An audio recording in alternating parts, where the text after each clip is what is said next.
M. Kapo-Chichi, c'est notre concitoyen. C'est un Béninois.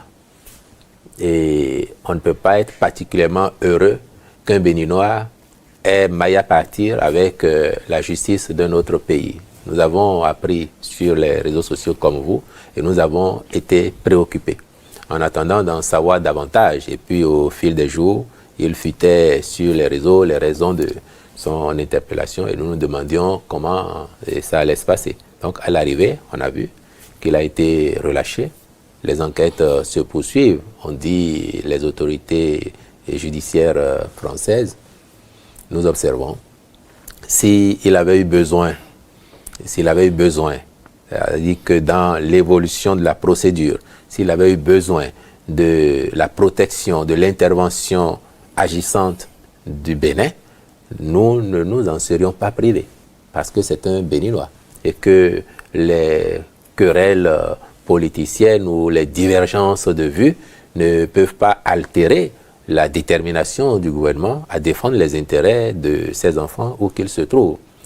Figurez-vous que si par exemple un Béninois et n'importe lequel, allait malheureusement commettre une infraction, un crime à l'étranger et réussissait à rentrer au pays avant, et que cela ne soit sûr et qu'on le recherche, et qu'il s'agisse de M. Kapo-Chichi ou d'un autre, on ne l'aurait pas extradé.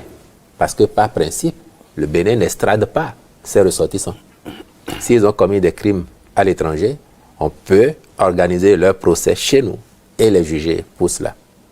Donc, on n'a pas à être particulièrement heureux, comme vous pouvez le penser, que M. Kapo-Chichi ou quelqu'un d'autre ait maille à partir avec la justice de notre pays. Après, nous demandons toujours à nos concitoyens, et fort heureusement, c'est le cas dans pratiquement tous les pays où les Béninois sont.